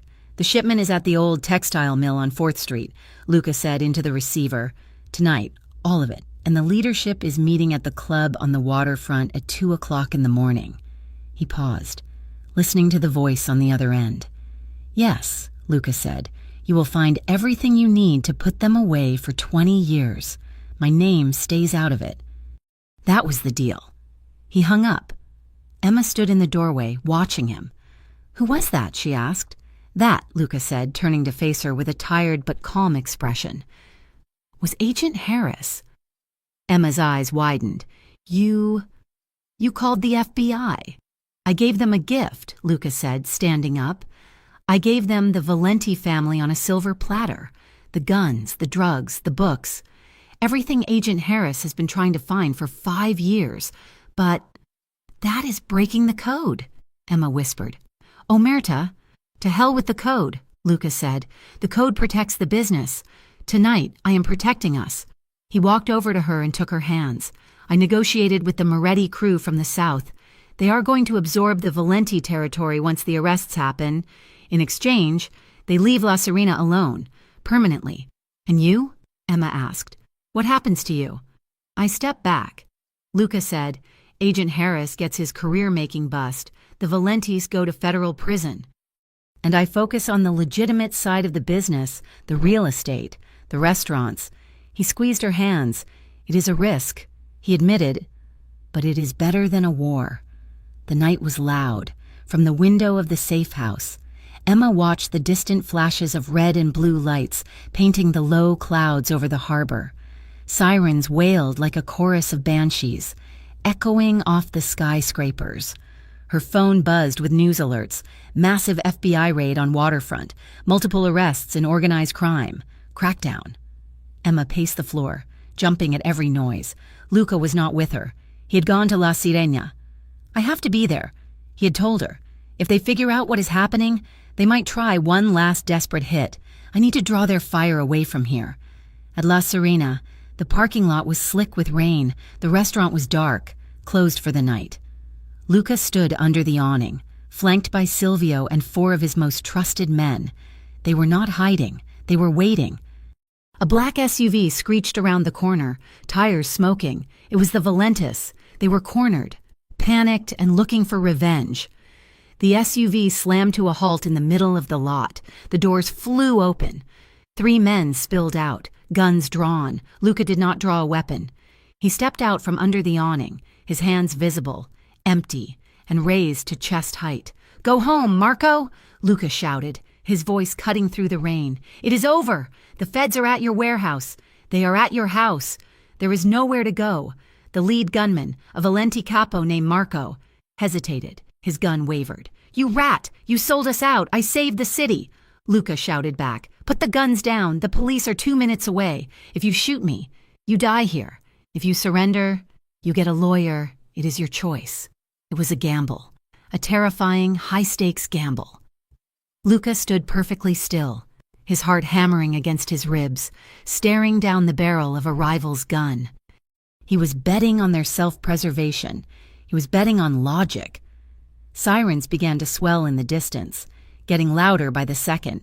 The gunman looked at Luca, then at the approaching lights. He cursed, screaming in frustration, and threw his gun onto the wet asphalt.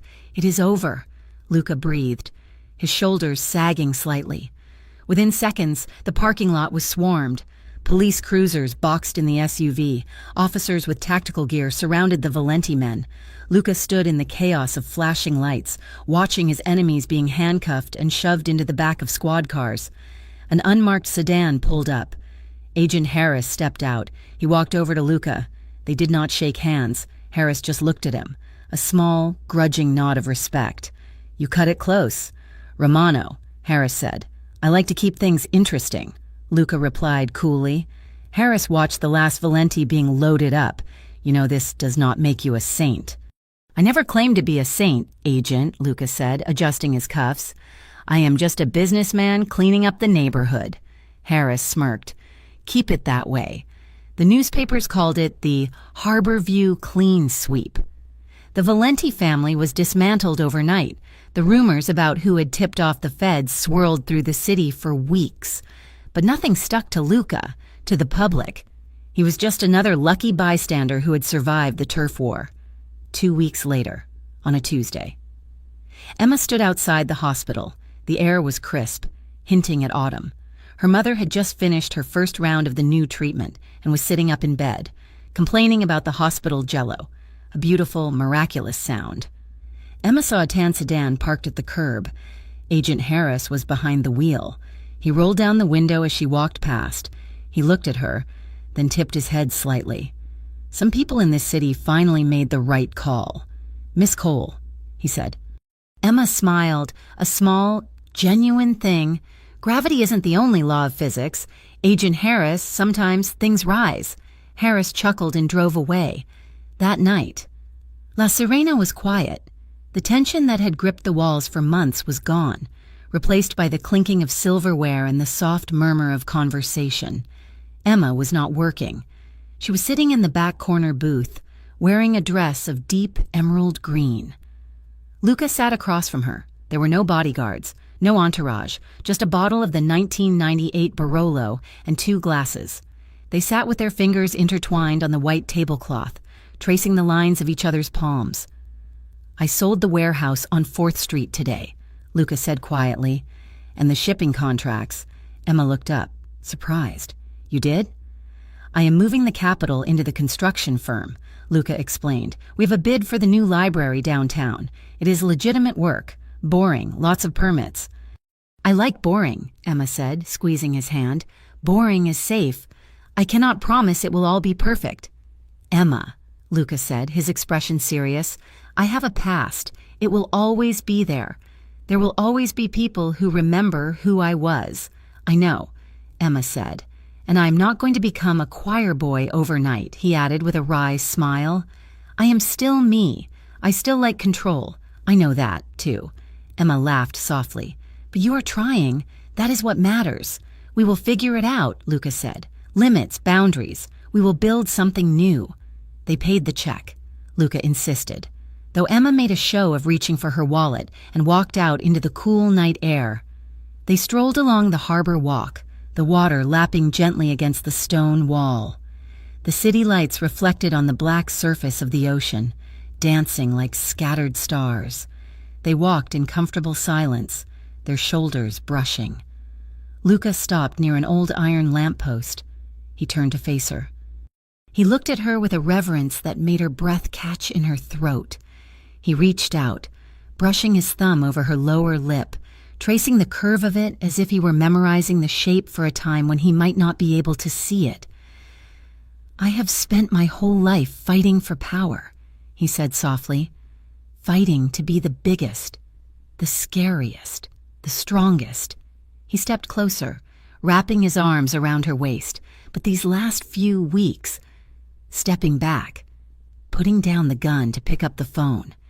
"It was the hardest thing I have ever done." "Why?" Emma whispered. "Because it meant trusting someone else," Luca said. "It meant trusting you." He rested his forehead against hers, closing his eyes. "I cannot promise you a fairy tale, Emma, but I can promise you this. I will wake up every day and fight to be the man you think I am. I will fight to be worthy of you." Emma felt tears prick her eyes, hot and sweet. She smiled, her heart swelling until she thought it might burst. She tilted her head back, looking into his dark eyes. "Say that again," she whispered. Luca smiled. It was a real smile, one that reached his eyes and crinkled the corners. "Say what?" he teased gently. "That you will fight for me," she said. Luca leaned in, his lips brushing against hers as he spoke. "I will fight for you, Emma, every single day, until the end." His voice was rough, sincere, and filled with a vow deeper than any he had ever made to the family. Emma smiled through her tears. Then she reached up, her hands sliding around his neck, her fingers tangling in his hair. She pulled him down and kissed him. It was a deep, lingering kiss, tasted of wine and salt air and promise. It wasn't a kiss of desperation or danger. It was a kiss of arrival. Luca's arms wrapped securely around her waist, lifting her slightly off the ground, holding her tight against him. Above them, the city of Harborview slept, a little safer, a little quieter. And by the water, two flawed people held onto each other, choosing love and hard work over easy lies, knowing that the real power wasn't in controlling the world, but in having someone worth losing it for. Thank you so much for listening to the final part of Say That Again. She whispered, "It has been an incredible journey watching Emma and Luca find their way through the darkness to each other. I would love to know, what did you think of Luca's decision to choose peace over revenge? Do you think they can make a normal life work? Let me know your thoughts in the comments below, and please tell me where you are listening from. I love seeing how far these stories travel. If you enjoyed this series, please hit that subscribe button for Mafia romance stories so you never miss a new upload. Until next time, keep believing in love.